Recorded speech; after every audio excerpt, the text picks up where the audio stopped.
అనగనగా ఒక రాజ్యంలో ఒక రాజు ఉన్నారు. తను తన రాజ్యంలో మంత్రిని నియమించాలనుకున్నారు. అయితే చాలా పరీక్షల తర్వాత ఇద్దరు వ్యక్తులు ఫైనల్గా నిలబడ్డారు.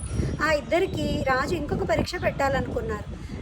అతను ఒక సందర్భాన్ని వాళ్లకు వివరించారు. ఒకరోజు రాజు మంత్రి ఒక అడవి గుండా నడుచుకుంటూ చాలా దూరం ప్రయాణించారు, ఒక కొత్త దారిలో. అలా వెళ్తున్నప్పుడు వాళ్ళకి చాలాసేపు నీళ్ళు ఎక్కడా దొరకలేదు. చాలా దాహం వేసింది. అలా చాలా దూరం ప్రయాణించి ఇబ్బంది పడిన తర్వాత వాళ్ళకి ఒక చిన్న చెరువు కనిపించింది. అప్పుడు అక్కడ నీళ్లు తాగి పక్కనే ఉన్న చెట్టు కింద ఇద్దరు కలిసి రెస్ట్ తీసుకున్నారు. అప్పుడు మంత్రి ప్లేస్లో ఉన్న మీకు ఏమనిపిస్తుంది అని అడిగారు.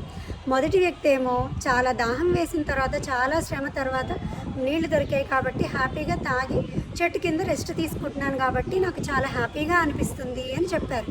రెండో వ్యక్తి ఏమో ఒక్కసారి ఆ దారిలో వెళ్తేనే మనం ఇంత ఇబ్బంది పడ్డాము, అదే ఈ దారిలో రోజు వెళ్తున్న వాళ్ళు, జంతువులు ప్రతిరోజు ఎంత ఇబ్బంది పడుతున్నారు, వాళ్ళకి ఆ ఇబ్బంది లేకుండా చేయడానికి నేను ఏం చేయాలి అని ఆలోచిస్తాను.